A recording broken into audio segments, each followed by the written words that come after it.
No, see, but like, that's my whole problem with it is it takes an hour and 3 minutes into the film for him actually to be in New York. It's just, honestly, it's irresponsible. Anyways, hey everyone, welcome to Obscure Chatter. I am your host with not necessarily the most, but I make a valiant effort. I'm Terri Doty. Welcome. If you're new here, hi. If you're old here, hey. I don't do that. Actually, I can't confirm or deny that I am a hey girl. I'm occasionally a woo girl, but I've cut down on drinking, so that's a bit minimized now. Wow. It has been a minute, hasn't it? It's been since December since y'all have heard from me, and literally nothing has happened since then, I'm sure. Not to me, not to you, nothing. Time stood still. Holidays didn't happen. No one rang in the new year, scaring the shit out of their neighbors' dogs by not adhering to city ordinances and lighting fireworks anyway. Because fuck pets, right? No. I'm not bitter at all. No. But so happy to be back. Thank you so much for those of you who have listened before. Thank you so much for being so understanding about us canceling kind of at the last minute with January. Not sure if y'all remember, but a couple of years back, we had this giant ice storm here in Texas. And it kind of fucked up a lot of stuff. So we had a giant ice storm this year as well, and I lost about a week's worth of recording and out on a couple of gigs. So by the end of the month, which is typically when we try to record Obscure Chatter, we were still catching up. So there's the pride part of me that's like, no, January, we should go back. And then finally, Stephen and I looking at each other and being like, we don't have time. And also, I don't want to do an episode if either of us are really, really feeling as though it's rushed. Because those tend to be the less fun episodes. I'll say even when I was doing that anime show with Tatum, there are some episodes that I will never listen to again because all I hear is a very stressed out Terri. Or a stressed out Tatum, or a stressed out everybody involved, even Stephen, who is possibly not even mic'd on an episode. So, thank you for your patience. I hope it was worth it, and I hope your holiday season went well. For me, let's see. Yeah, we did the Thanksgiving thing, which we did an episode since then, so I don't need to go into that. I gotta say, I think I've said it before, but I always assumed as an adult that Christmas would still be a big deal. It is if you have kids or, you're still talking to the majority of your family. If you're not, well, it can be quite a tiny little affair. It's not a horrible thing. It's just very, very quiet. My nieces and nephews are in West Texas with my brother or my mother, and I'm estranged, so don't really get to see them. And then my other niece and nephew are in China. So, that left just my father-in-law. And my father-in-law is so freaking chill. He didn't want to do presents, but Stephen and I got him this really cool little puzzle from a company called Jiggy, who they make some of the cutest little, artistic little puzzles, and you can frame them pretty easy. Ed, my father-in-law, has a lot of friends at the Active Living Center, and they really love their puzzles. Like, seriously, there's a whole room that's just for puzzles. They call it the game room, but the game room is really the puzzle room.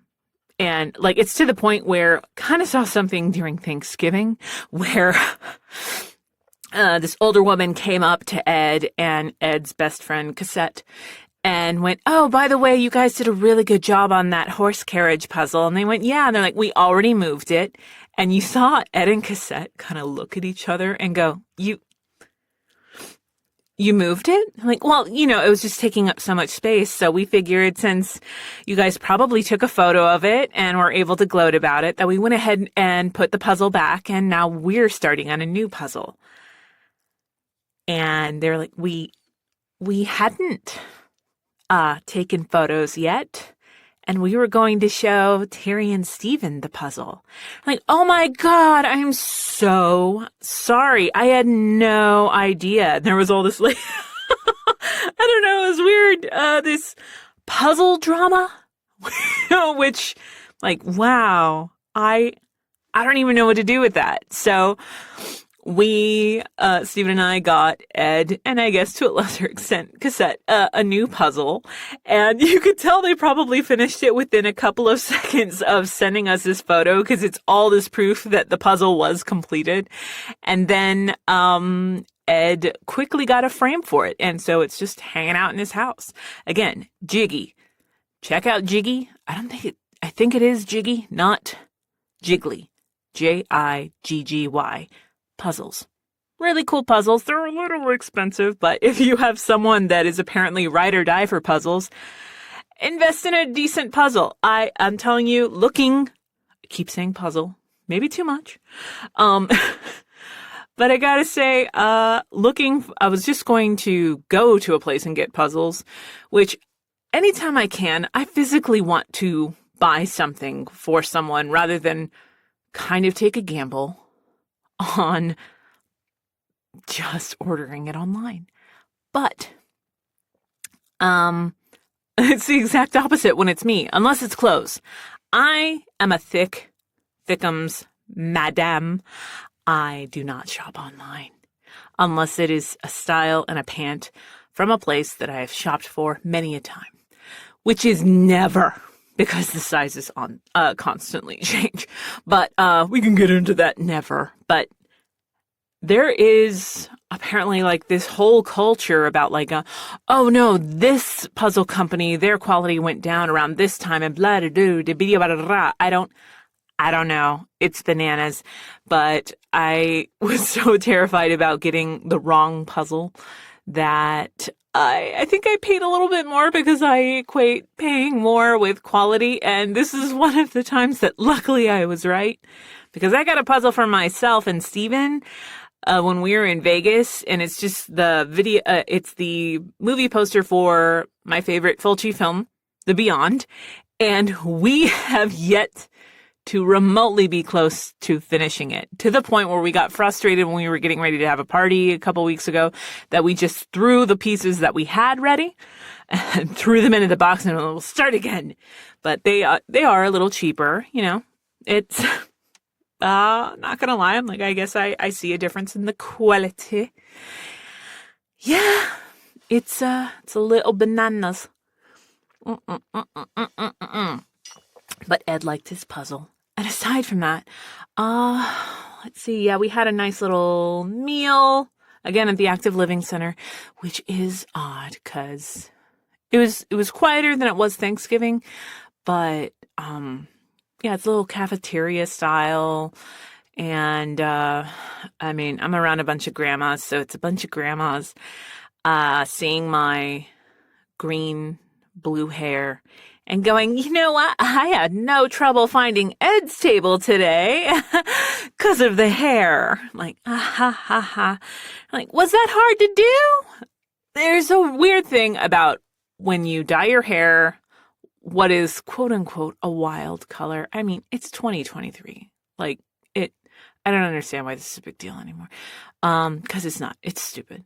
It just shows you that I wanted to waste some time fucking with my hair. That's it. It's either that, tattoos, or nails. People always assume that I am a tattoo artist if I have tattoos, and they want me to either look at their existing tattoos or recommend, skincare or the best studio. I don't know you, so I'm not likely going to immediately recommend my favorite artist because I just don't want to. It depends on the style that you want, all this stuff. But the same goes with hair. Like, I had a friend in town, or that is still in town from Arizona, and all we did was go to a barbecue place. And I was followed out of a bathroom by a woman that had a lot of questions about dyeing my hair, or dyeing her hair. What she wanted my opinion on what she thought or what I thought she should do with her hair, because she tried to go platinum blonde, and the hairstylist, I mean, look, it's obviously not platinum blonde. What do you think I should do next time? Where do you go? I'm like, I don't explain that to my hairstylist, be like, hey, so you're about to get a crazy phone call from a woman. Help her out, because she doesn't know what platinum blonde is. But, yeah, no, again, it was actually pretty chill. Aside from that, there were a couple of instances where I'm never really going to get used to people that I know or don't know bugging me about not having kids. So you guys don't have kids? I'm like, well, obviously, like, it's Christmas Day and we're seeing Ed. How shit would it be if I didn't bring my kids with me? But, of course, you're like, oh, you don't want kids. And it's this like, you don't know my life. And I know it's Christmas, but I'm about to go off. Brenda, if you don't kind of just let the kid conversation go. But the main thing is, like, it is just a conversational thing that people do, but I do wish people would kind of get, it's like on a first date, how I would never ask a dude what he does for a living if I were dating anybody again. And I say dude because, as I've stated multiple times, I am pansexual. If it is literally anyone other than a straight white guy, I have never been asked what I do for a living on a date.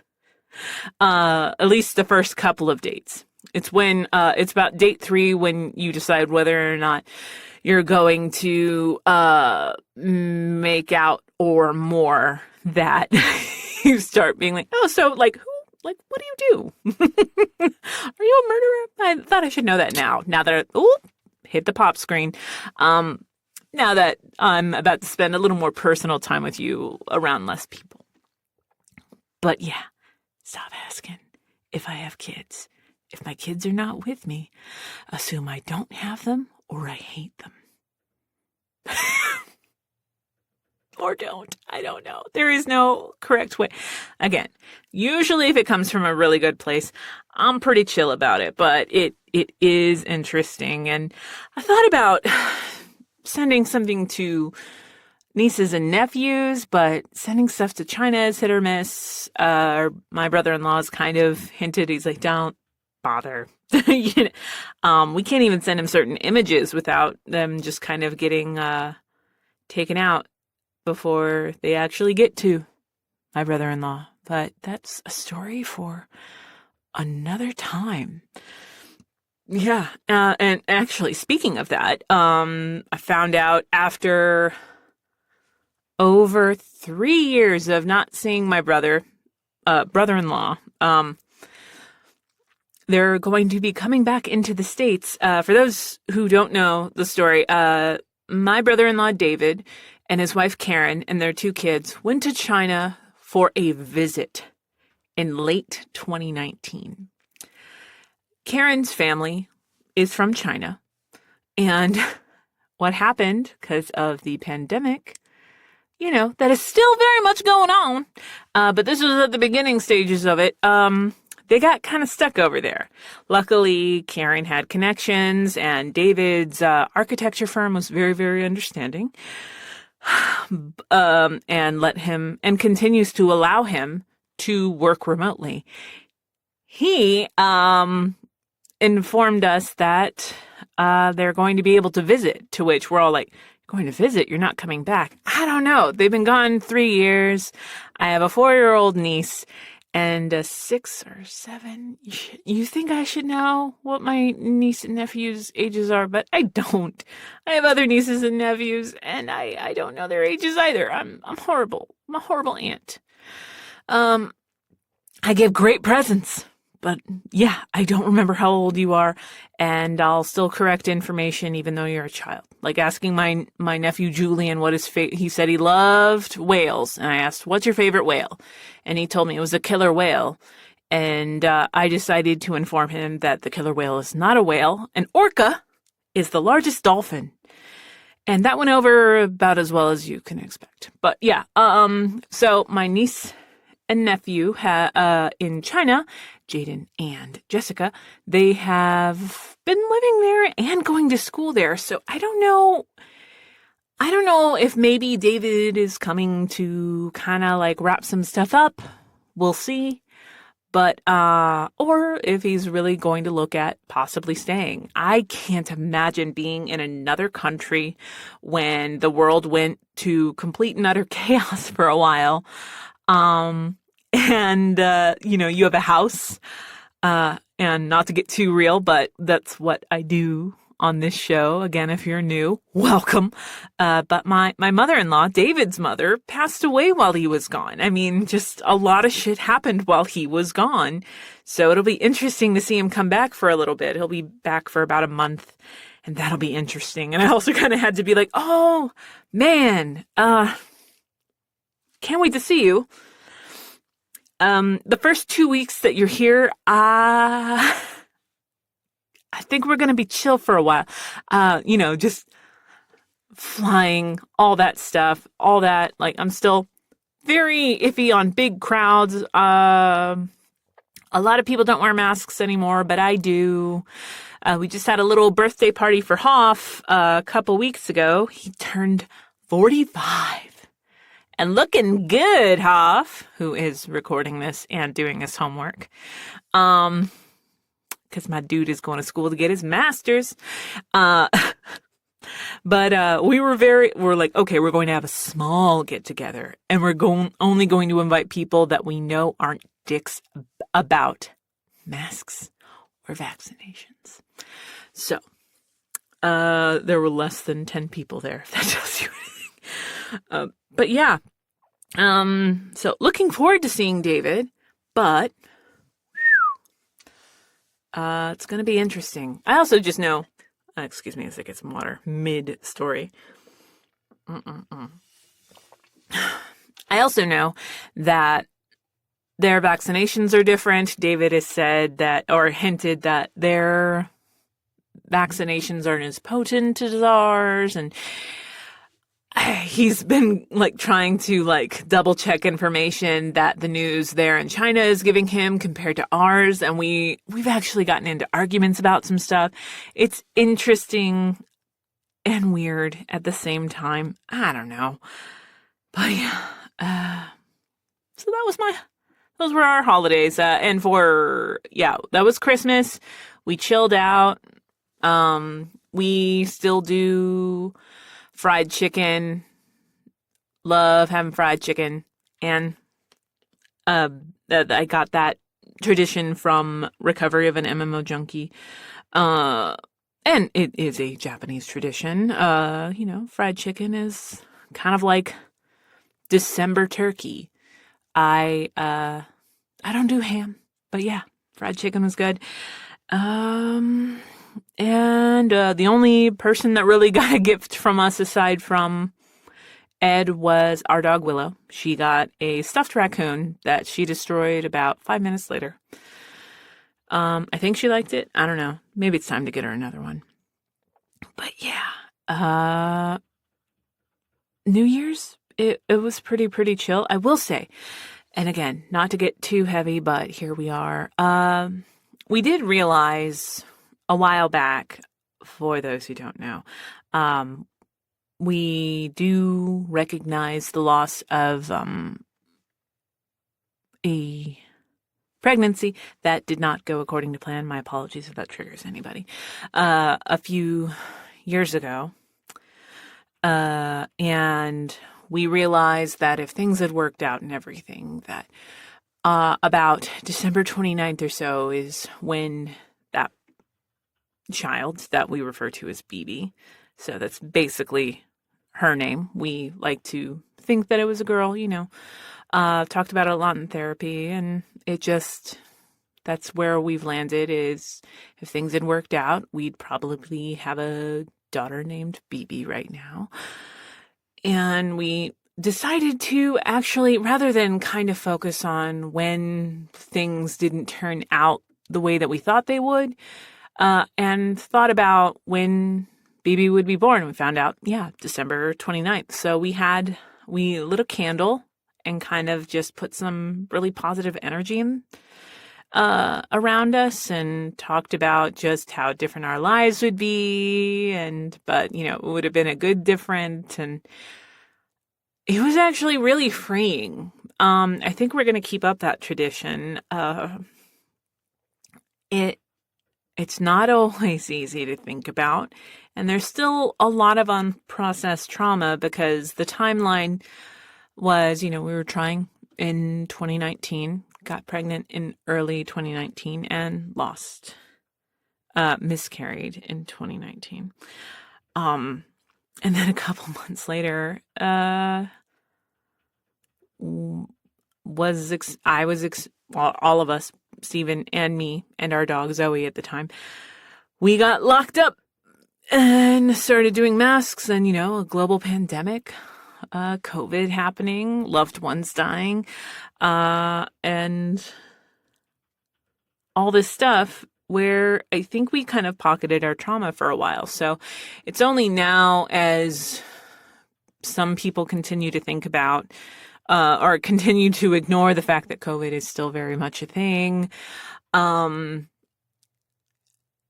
is us trying to go out in safer numbers. Like it's important to socialize. We are social animals. It's very hard though. Actually really talking about it now. Again, very difficult at times, but important. Because just stewing on some stuff and not releasing those thoughts, feelings, emotions, that's a recipe for disaster. Did not do resolutions. I tend not to do those for New Year's. Stephen and I think we might have fallen asleep before midnight even happened, but try to watch Night of the Comet, 1984's Night of the Comet every year, even though it's hard. I actually don't remember. I think the people outside are just celebrating a comet. I don't think it's New Year's when it's happening. There is a Christmas element to it, but if you've never seen it, it's amazing. There is some relative cheese in there, but I quote it to this day. I just thought the girls in it were cool. It's kind of a different take. It's kind of a horror movie, kind of just a little sci-fi-y. I guess there is a zombie element. Yeah, I mean, I guess there are zombies, but they're not. I don't know. But yeah, it is worth watching. Did that. I think just watched that on Pluto, even though we have it on DVD, Blu-ray, not VHS. I don't know. I'm still watching VHS and collecting them. Thank you. But yeah, it was pretty chill.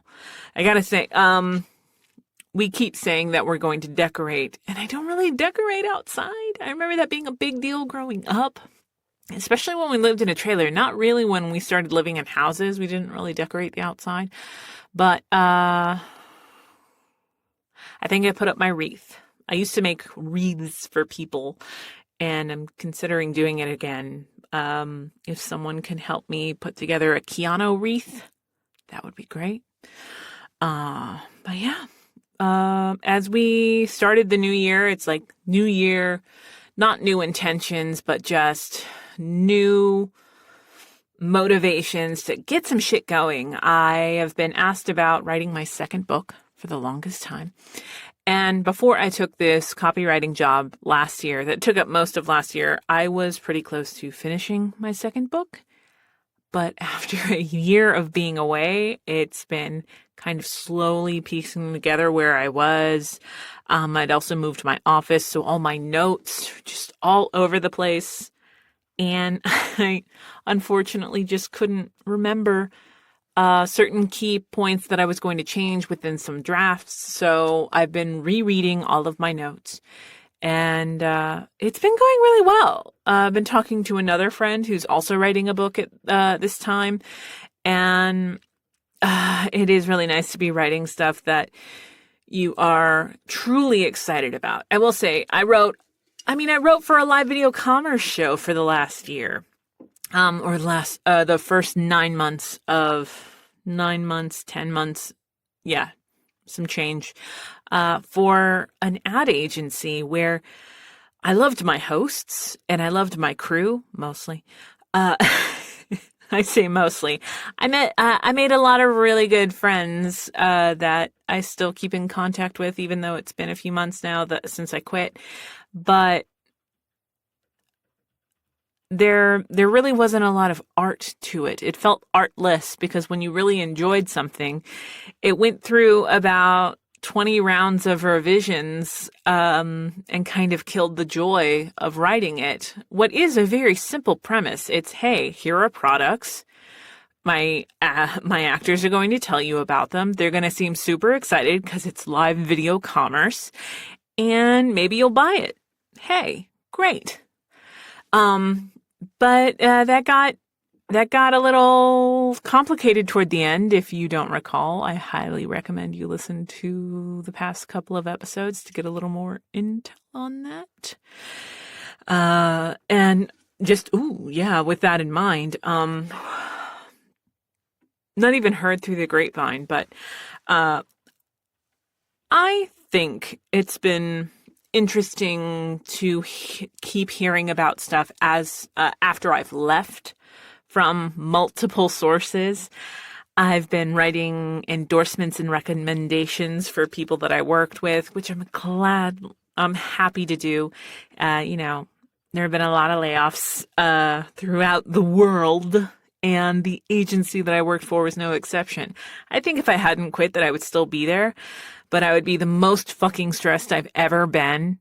Again, you can listen to the story with a lot more context, but I was basically crying every day and hated my life and was deeply, wildly unhappy.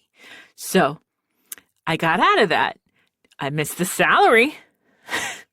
If there was a way to miss the salary and maybe just cry less, not completely cut out crying, I might still be there, but I'm not into it. Not into it at all. But yeah, writing has been the big thing, and updated my visual reel, which I've never done before. So I got to use some of my film school video editing tricks, and updated my character demo for my agent. And I've just been auditioning up a storm.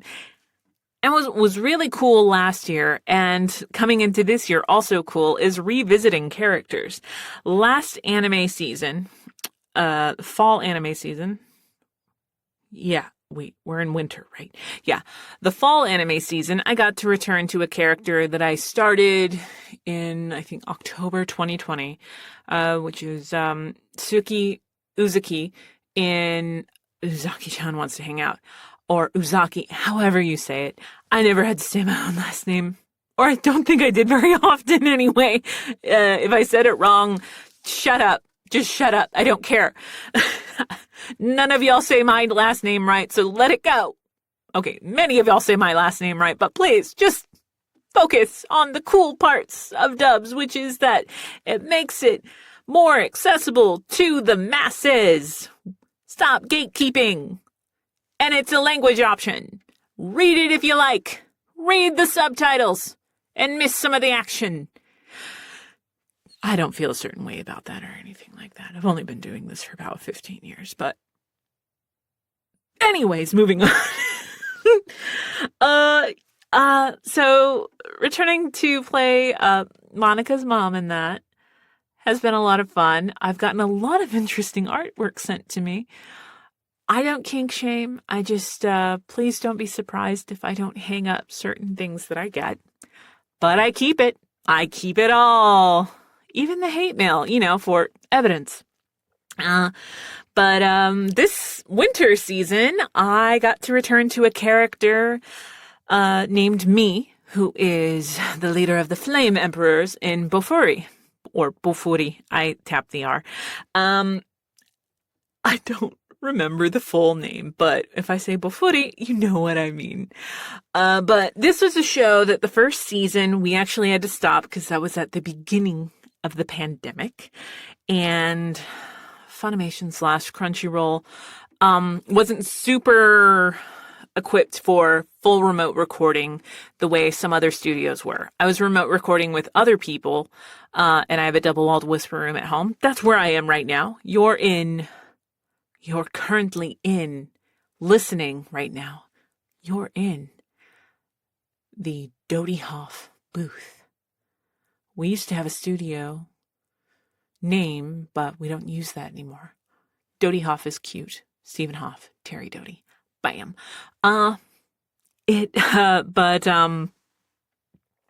Through trial and error and a little bit of time, we got to finish season 1, which we did remotely. And I think it's great. So coming back 3 years later, still in the pandemic, to start season 2 has been interesting. The character has changed a lot.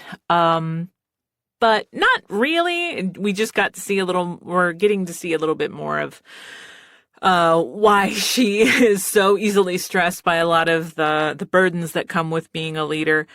And I'm enjoying it. Getting to work with Natalie Hoover again, who played Lily in Recovery of an MMO Junkie, who is a friend. We go thrift store shopping a lot. It's been pretty fun. Excuse me.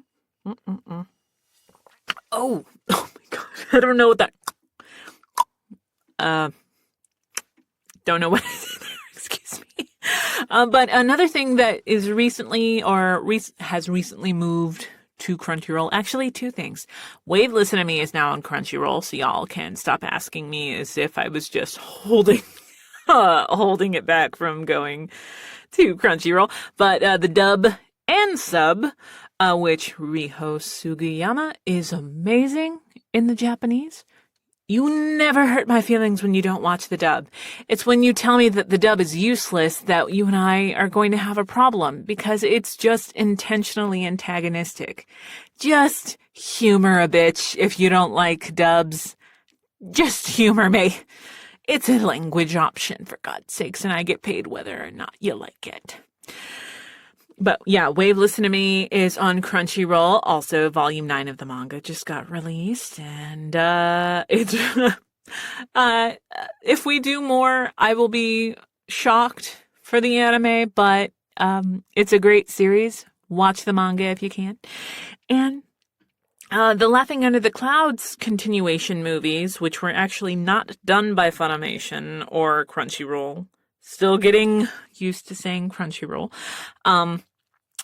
Actually, I worked with a different studio on that, but I wrote them, got to direct them, as well as return as Chutaro. Little backstory.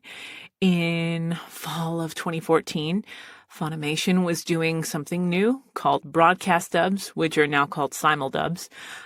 And Laughing Under the Clouds, it's not like how Space Dandy was. Those were premiering at the exact same time in America as they were in Japan. Broadcast dubs are a little different. So Funny decided, once a week, there will be a new release. As episodes air in Japan, they are immediately getting translated, adapted, cast, and done. So they're only a couple weeks behind the Japanese. I remember going, wow, how's that going to work for shows like One Piece or Fairy Tail? And almost 10 years later, pardon me, it's kind of insane how far we've come.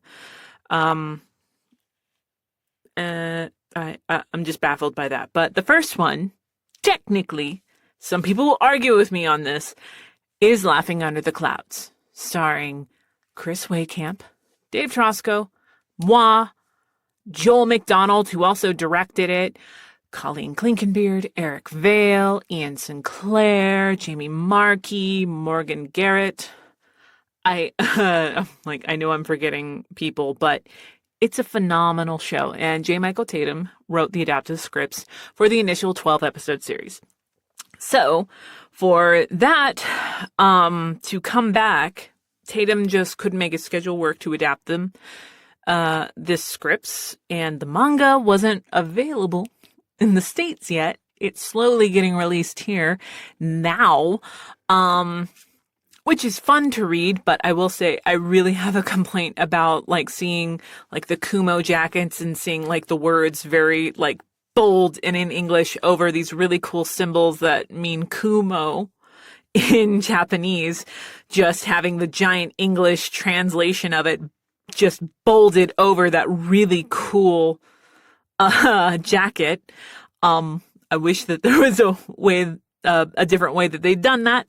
But anyways, yeah. So, I got to adapt 3 50-minute movies that are the continuation of the series. It shows a year after what happened to these characters, as well as giving some more backstory that was heavily hinted at in the show, but they just didn't have time to really explore.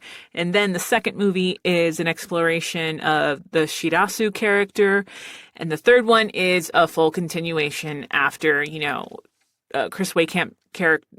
Chris Wakehamp's character, Tanka, is taking a back seat, letting his brothers flourish while he finally can, not worry about the family every 5 seconds.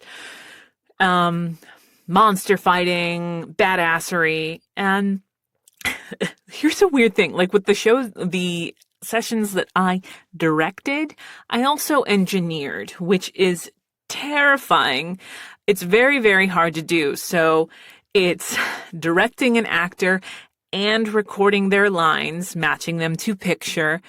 And you're also directing them on something that you wrote. It's very unnerving. But Donald Schultz also directed it. He directed the majority of it. And I also got to direct him, which was fun. But yeah, those are finally available on Crunchyroll. I was kind of promoting them while they were on Prime. All but one character has their English voiceover returned to voice that character again, with the exception of a great actor named Cole Brown, who unfortunately passed away between the series and the movies being adapted. But aside from that, everybody came back. And those movies are beautiful. Please give them a shot. Again, in sub or dub. They're on Crunchyroll now. Enjoy them. And if you don't enjoy them, just shut up and don't tell me. Don't tell me at all. Oh my goodness. But yeah, please check those out and leave positive reviews so people know just how much you appreciate all the work that went into them. Again, sub or dub. Don't care. I can't believe, I'm recording this and we're toward the end of February and I'm talking about how Stephen's birthday was a couple of weeks ago. I don't understand how it's almost March. March is kind of banana pants to me. And before you know it, my birthday's coming up and I will be 39. Woo! Which it's kind of crazy. As I mentioned, I have a friend that's currently in town from Arizona. And she actually started planning this trip when I was still at the ad agency job. And I'm like, I said it in the abstract, like, yeah, you can stay with me, not realizing that my guest room wasn't ready or anything. But she got an Airbnb near me. So her first full night here, we got some barbecue.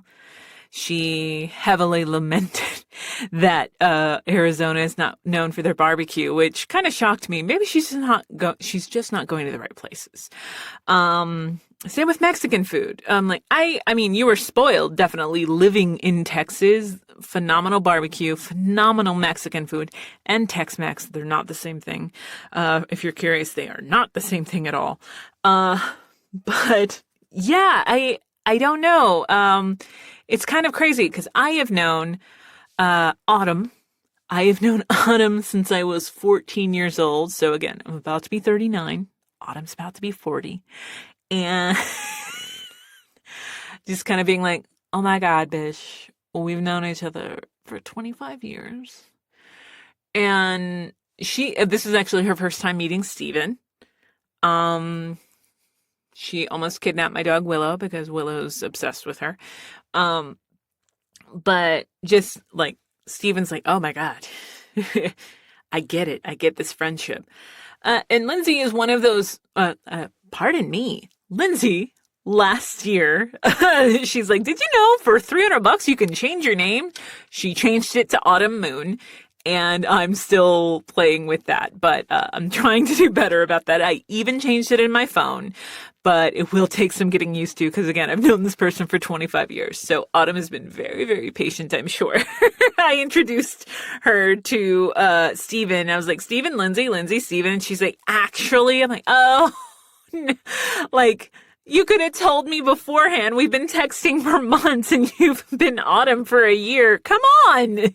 But Autumn, I've known Autumn for 25 years and, we're just those kind of friends where we don't, we can go months and sometimes years without talking. But we caught up on a lot of stuff and it's just been interesting. I don't know, since I saw her, thinking about just how different our lives are, like how, her and I are like talking about friends from high school being like, have you heard from them or da-da-da-da-da, or like, oh, I'm still hanging out with this person and, talking about some major trials in my life and her talking about some major trials in her life, talking like, just about like, can you believe I was trying to be a cop in high school? And like, can you believe I thought I was going to move to New York to be a Broadway actor? Like, yeah, it's time is fun. Time is funny. But also just kind of translating that Stephen and I had a big conversation about that yesterday where I'm translating that into the new friends that I make now, because over the years I've just kind of gone through a lot of whatever the fuck you call a best friend. I'm using finger quotes, Chris Farley style.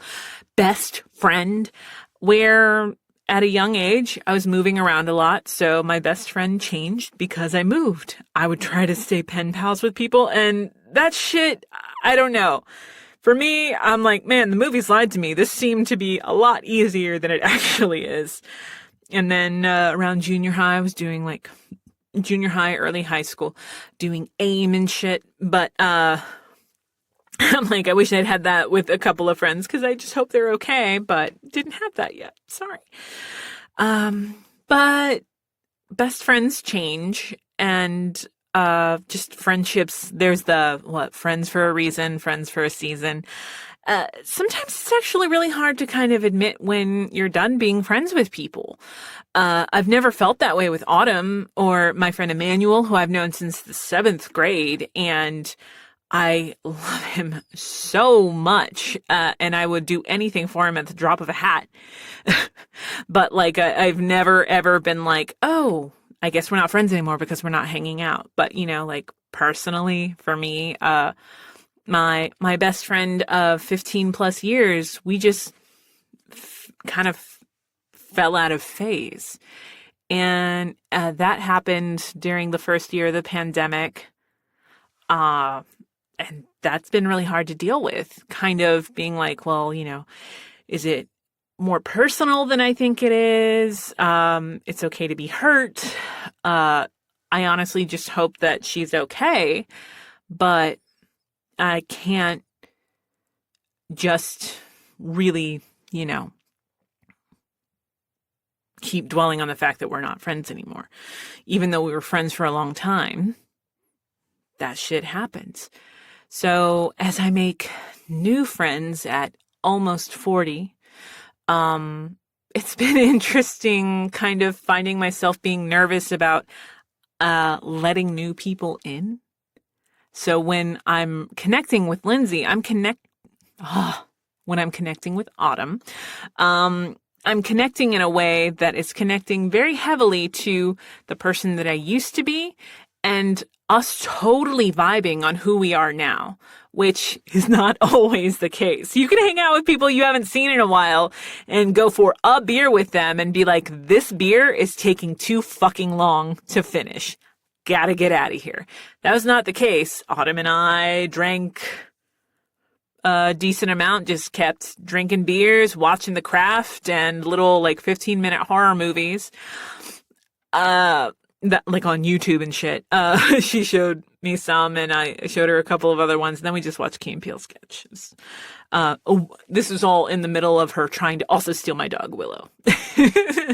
But yeah, like I've made friends with the big friendship that I kind of really cultivated during my time at the ad agency was this person that got hired about a month after me. Her name is Kristen, and Kristen is just someone that I immediately vibed with. I don't know how that happens sometimes, but you can just, it's like whenever you're meeting somebody and you kind of shake their hand and you're like, I don't fucking like you.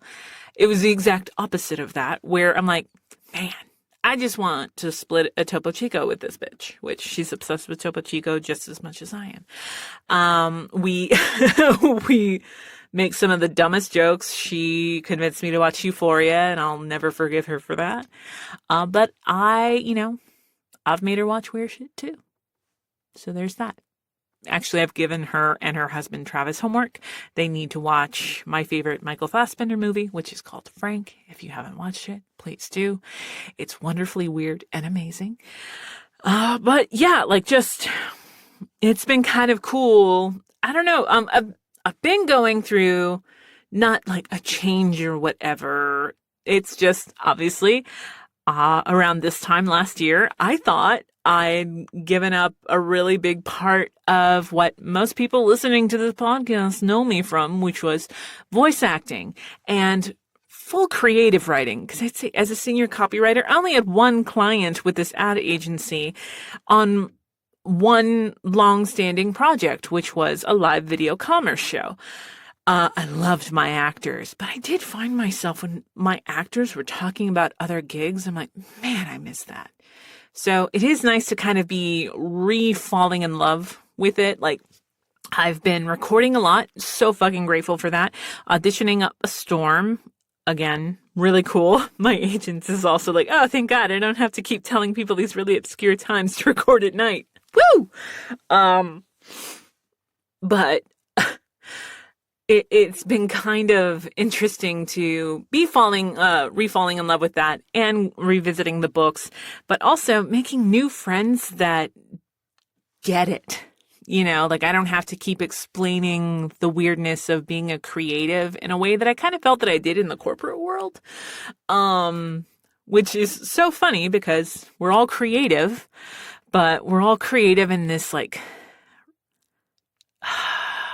I don't want to say boring, but let's go with boring cookie cutter kind of way where it's not concentrated creativity. It's watered the fuck down to the point where everything that you love about what you've done becomes convoluted in the sake of branding. I'm going to let that sit there for anyone who might be low-key listening to this. Because I know you're out there listening away, hate listening, making notes so you can talk about it over your shitty Starbucks machine coffee. But yeah, so new friendships, old friendships, people that are no longer friends, writing, books. Oh, well, I will say, there are a couple of books that I read there are 2 books for December that I read every year. I'm going to try to remind everybody around the Christmas episode next season, but, 2 of my December books that I really, really loved, are Landline by Rainbow Rowell and The Afterlife of Holly Chase by Cynthia Hand. Please give those a chance. Those are some of my favorite little Christmas books.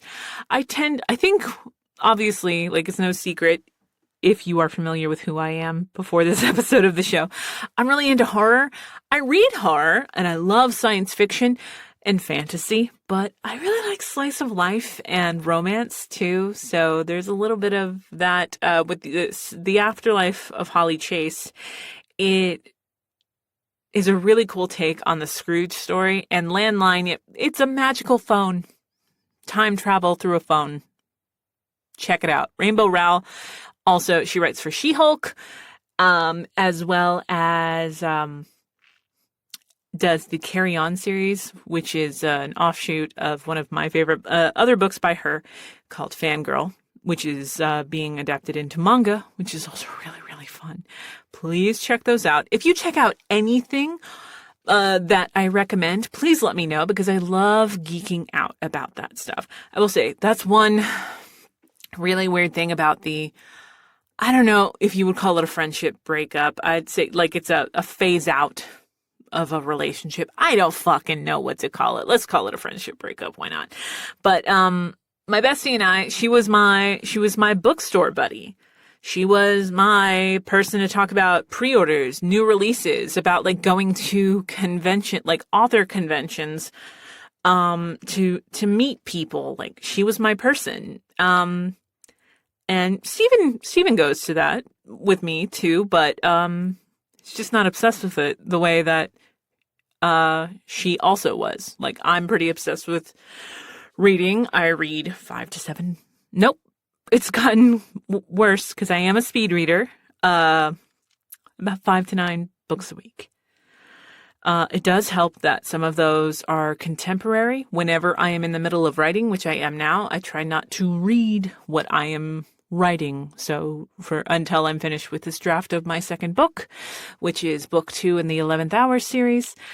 No sci-fi, no fantasy, just cuss. So I tend to read a lot of historical fiction and a lot of contemporary romance. Lots and lots of fun. But I miss having a book buddy. I even thought about possibly doing kind of like a book club type thing, but I just love doing Obscure Chatter, and Obscure Chatter is fun for that. So check me out on like Instagram and stuff. I always talk about the books that I love. Like in January, there's this obsession that I have with this book. Like, you can always tell when I've let a book kind of just take over my life, because I will cancel plans with you if it means I can't finish a book sometimes. So for January, I got to read, The Invisible Life of Addie LaRue by V.E. Schwab. That is one of my favorite books of all time. I really liked the monster duet that V.E. Schwab did. I don't know if that's the official title. I can't remember the names of those because it's been a minute.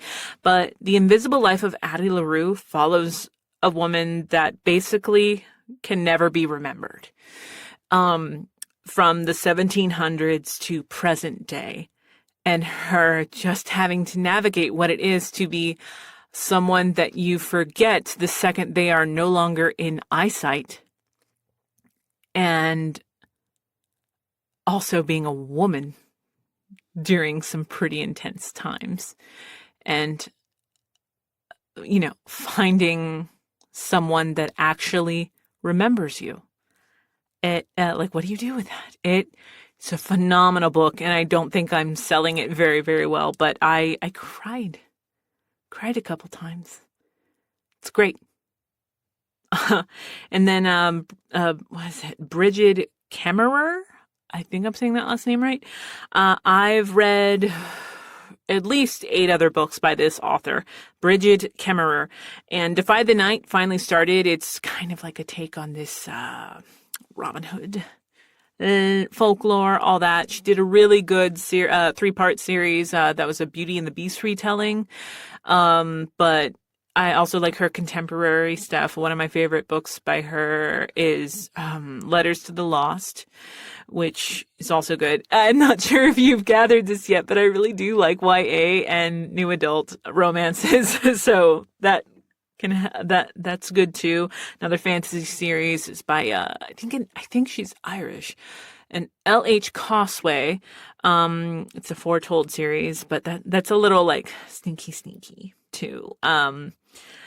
Vampires, witches, all that, and then finally got to reread, because I feel like I've rushed through this other book by Madeline Miller. Like Circe is a revelation. Circe, like The Invisible Life of Addie LaRue, that's on par with Circe to me. But another really good book is The Song of Achilles by Madeline Miller, same author as Circe. I just forgot how much I loved it, so I got to reread that. If you haven't given it a shot, please do. It's really, really good. And one way that I've been keeping up with every book that I read within a year, Goodreads is good. I do wish it didn't kind of just hit overcapacity so easily. I do think that there's some updates that could be very beneficial. But the story graph is also a really cool way to keep up with not only what you're writing, but just the genres, and they give you like little pie charts, and you can keep track of the pages you've read, the hours that you've done in reading. I don't do the hours, but really just kind of keeping track of what you're reading has been really, really cool. Let's see. Yeah. And I'm trying to think, like, for this, February has been where I've really been hitting the ground running, really hitting re-edits. So I've just been revisiting a lot of books, and reading a lot of biographies right now. Like I just finished one on Robin Williams. There was one on Steve Martin that I just recently reread. There's the Mel Brooks bio that I also really enjoyed. Can you tell I like just goofy dudes that make me laugh? It really is that simple. Just make me laugh. But yeah, aside from reading, watching things like, I did this little virtual meeting with my friends Adam and Steve. It is Adam and Steve, but, they're just two dudes that live in California that I just don't get to see. So, these are some really close buds, and they're also just great guys to nerd out with. Steve is someone that has been on Obscure Chatter, as well as that anime show, and I'm just super proud of how successful he is. So that he made time to hang out with me and Adam is really, really cool. But Adam was like, "Damn, you really liked The Menu." I'm like, yeah, I did.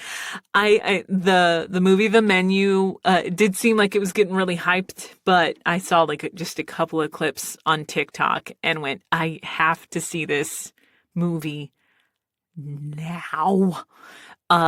If you didn't like it, I totally get why you didn't like it. I really don't think it's rarely ever the case, especially now. Maybe I used to do this a lot more when I was younger, but if you don't like a movie that I loved, that's okay. Totally fine. Just don't be a dick to me for liking something that you didn't, and I will return the favor. That was the whole initial creation of Obscure Chatter, was showing a movie to somebody that I felt was really that showed you a little insight into who I was, because a very precious loved one recommended this horror movie to me that I really loved, and the person that I showed it to shit all over it throughout the entire movie, knowing because I prefaced us watching it with how important this movie was to me. And I continued to date that person for way too long after that. I don't know. It just kind of showed like a toxic thing that I really wasn't keen on at the time. I would be now. But yeah, like there are things, Stephen and I do that too still, where we're 6.5 years apart, and we've been together almost 17 years. Which is crazy to me. But been together almost 17 years, been married for almost 14. My God. Time flies in a good way. God damn, I'm lucky. But yeah, The Menu was one of those movies where I really, really, really wanted to see it. And Stephen actually just was studying and everything. He just has less free time than I do. And it kept being like, hey, do you have the energy to watch this now? And we just kind of kept putting it off before. I was just like, I really, really want to see this movie, but I don't want to see it without you.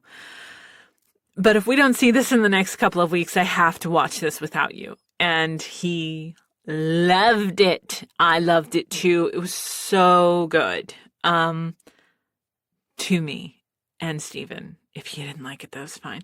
But, Also, just some nostalgia bombs are really good too. Like, I did finally also watch Ghostbusters Afterlife, which I was hesitant on because I'd seen some stuff like the Harold Ramis like CGI. Spoiler alert, whatever. And I mean, it still bothered me, but aside from that, it was great. It was really great. It was done with respect to the original movie. I like that we didn't focus too much on the other Ghostbusters, because I don't know. Rewatching Ghostbusters is interesting because I'm like, wow, Venkman is a creep.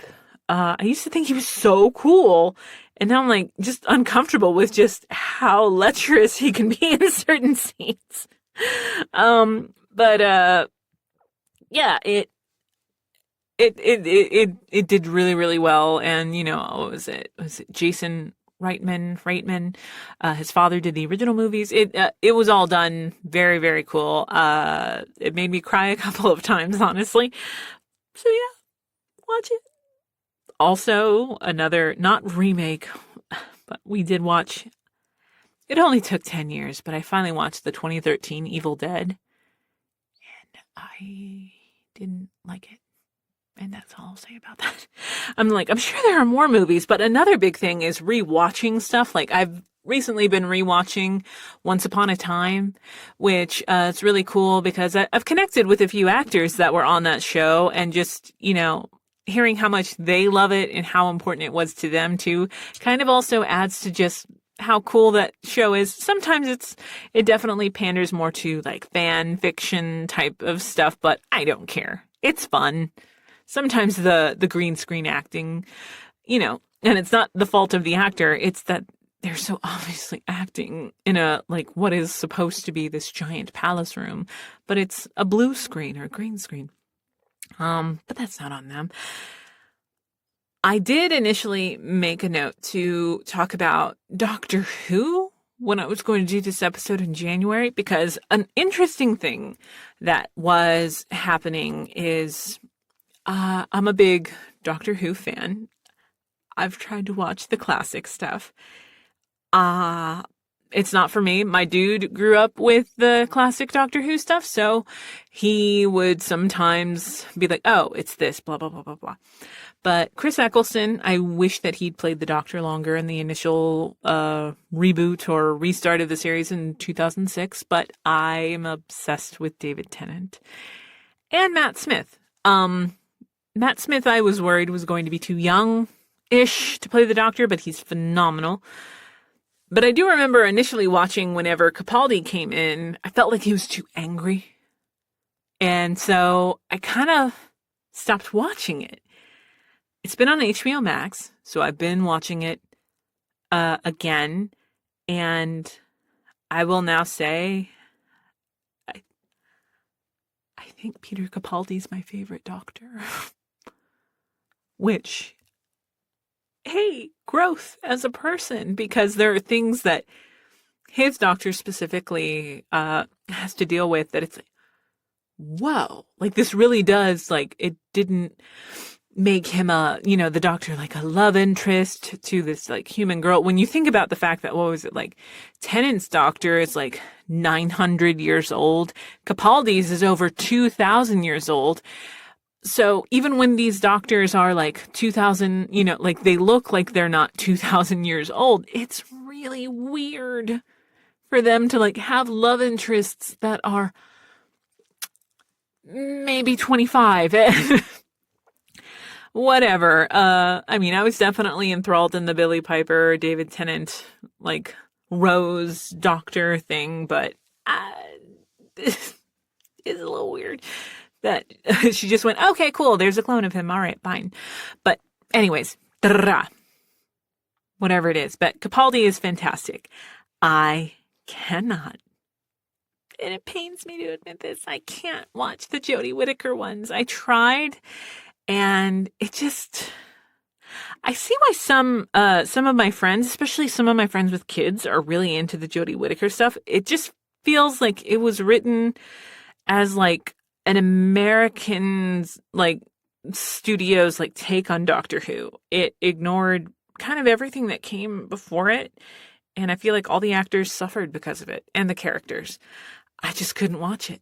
I kept trying. I was even like looking. I'm like, what are episodes that I can absolutely skip, but still not be lost? But I found myself, that was my morning show, chilling. So what I'm going to do now is let it breathe, and wait for that, 60th anniversary special coming in December, which has David Tennant in it. I think that's fine. And, no, it's just been nostalgia bombs, all that, but I don't know. I really do hope that you guys are doing okay. Just talking about like the new year and, talking about the new year, resolutions, what you want, new work, recording. I'm still writing quite a lot, which has been really, really fun. But I gotta say, I hope you guys are taking care of yourselves, and knowing your fucking worth. There was a weird moment as a freelancer. I don't miss this part of being a freelancer. It's feeling as though you have to say yes to literally every potential gig. There are things that I don't audition for on principle, and sometimes I'm hit or miss about that. But it's like, oh, wait, no, this character is 13. She's the main character, and she looks like that. I really don't want to do that. And if you look at my history, be like, oh, well, that's a little hypocritical. It's not. It's growth. You know, you get older and you start being a little more picky with your work. I think it's important. But there was this client that reached out, friend of a friend. I think it's really, really cool. In my time as a senior copywriter with the ad agency, I got to work with this local studio a lot. And I actually thought everybody there was just cool. It made me miss being a techie. It made me think of like film school, because for a while in film school, I thought I was going to be like a technical director at a news station. All this stuff, and that kind of brought it back. You know, I got to work next to a teleprompter guy. I got to work with green screen, and it's also just a cool location that they're in Addison. But I got recommended for this other thing, and I was initially really excited. I'm like, my God, so grateful. So grateful to be thought of for all of this, but this person immediately brought up that they were worried they couldn't afford me, which is a red flag. I work with people on their budgets, especially as a freelancer. It's like, this is normally my rate, but let me know what you really, honestly, and truly need, and hopefully we can work something out. If they're chill.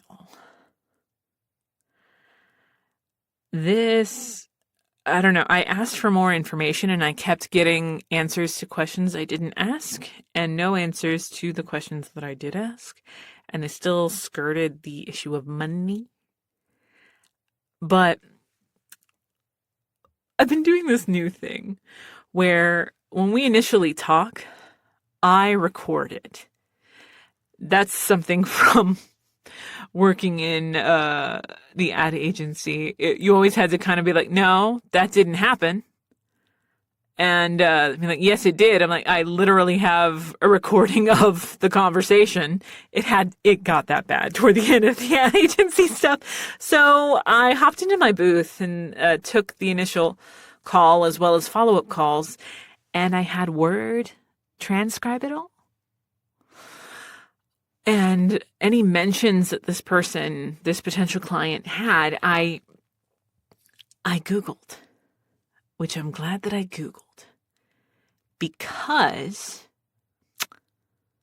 it was like very or like hardcore, like Trumpian, like anti-LGBTQIA, very like, I can't believe women are so upset about, That's just a voice that I make. It's like, I'm an angry man. Feel free to steal that. I'm a man. And I think I know what's best for you. It's also someone that thinks like the clitoris is a dinosaur. I don't know. Take with that what you will. But I looked it up, and then I immediately had to kind of be like, you know, my biggest confidant in the world. I like talked to Stephen because I was like, oh man, you know, like that must be like the next kind of thing. Like I'm just gonna be doing like the freelance copywriting stuff. I typically only write like dialogue and screenplay formatting, and aside from my own manuscripts, and I also edit people's manuscripts for them as well as, you know, their own writing. But me, I don't really have a long history as an actual copywriter. Outside of like writing demos and like nitty gritty stuff for people, I just don't do that. So I was like, well, this could be a new thing. And I had a couple of like seasoned copywriters that were willing to kind of just help me, give me some pointers on really starting out. And one of my old bosses at this ad agency gave me a lot of great recommendations for books and just to get more practice. So I'm like, oh no, I got this. Okay, I got this. And maybe I could take a lower fee, blah, blah, blah. But then the second I find that I would basically directly be contributing to people that help put forth legislations that help people of color, trans people, and actively take rights away from women. To start, that's all just for starters. I'm just thinking about what's off the top of my head. There's more. So I had to have that little chat with my husband as well as just myself, where I said, I can't just take a gig to take a gig. I would rather hurt a couple of months than do this. And really what it became is it's not going to be work that I'm proud of, and it's not going to be work that I'm going to put in my portfolio. So why do it? I did a very concise little thanks but no thanks, and I never heard back. That is something that drives me fucking crazy. It happens with conventions. It happens with potential studios. I cannot stand talking about money or talking about just like, hey, here's stuff that I would like, and being ghosted. Just say you're not interested, or, you know, thank you for letting us know that, hope, blah, blah, blah. Like there have been 3 conventions that I've been toying with the idea of going out on. One, I just said I can't do it at this time because the thought of being at a convention is really jarring for me. I'll do like little local things, but those are like much smaller and much less anxiety inducing. But there have been others where it's like, okay, you know, if certain actors are there, I won't be there. Don't hear from them. I don't want to be one that I said no to, which was they basically wanted me the second I woke up to the second I put my head down on the bed at the end of the day. They wanted to control literally everything. I'm like, I don't want to have breakfast with people. I used to do like breakfasts on Sundays. I'm like, that it's really jarring for me, and I don't think it's cool. I don't think I'm a really cool person before breakfast. Before breakfast and my coffee, which I don't have coffee on an empty stomach. I don't think I'm a cool person to hang out with, especially at a convention. I don't know why some cons seem to think that actors and other creatives, cosplayers, that we're not also just awkward human beings. So, yeah, I've said no to pretty much everything since then, and but I'm just not really a big fan of getting ghosted either, because I remember that too. And there have been cons that I've gone to where other actors are like, like colleagues are like, oh, hey, you're going to this convention? Like, they ghosted me. I'm like, oh, I'll let them know that was crappy then. And like, hey, and they're like, oh, like, so-and-so wanted like this amount of money. Like, so just tell them that doesn't work in your budget. Don't just ghost them. Like, oh, like, yeah, don't do that. But yeah, like, dude ghosted, and it's probably for the best. But no regrets. And that's something like even talking to someone I used to manage at the ad agency is they quote unquote quit a week or so after I did. That's what HR told them to say. Yeah, fun. But love this guy so much, but there's a couple of, like, they've had trouble getting another gig since then. And I'm talking about, like, this one job that they were up for, going, like, do I just say yes, even though it sounds horrible? Like, no, don't take it. It's like, I have some money still saved up, and they would actually require me to move to, like, the home office, like, in Austin. Like, like, I don't want to do that, and I'm so anxious about this potential move, and da-da-da. I'm like, so don't take it. And like, but I need the money. Like, just told me they would be paying you like almost 10 grand less than the ad agency did a year. You would have to move to a more expensive market and blah, blah, blah. And it's like, but it's a gig. So, how many other people can relate to that? Where you feel as though people think that they can take advantage of you just because everybody's struggling. It's not fun. It truly, honestly and truly is not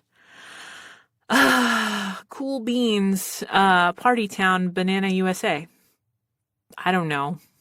I've got a lot of my weird little tchotchkes in front of me, and I'm just looking. I've got like a crocanana, a moose, and zombie alpaca. So banana USA came out somehow out of looking at all of these dudes. It's kind of crazy, again, for it to almost be March and to think about just how far we've come. Like, I do like little notes for each show, and I did have notes ready for the January show that never happened, and I was like reviewing those as I was making notes for February, kind of like, oh, hey, maybe talk about this and and going, my God, just since I wrote this down, this has happened. And there are things that I'm sure I'm forgetting. Through all of that, I really hope that you guys are taking time to take care of yourselves, to relax, to just fucking breathe. Give yourself a break. Cut yourself a break. And,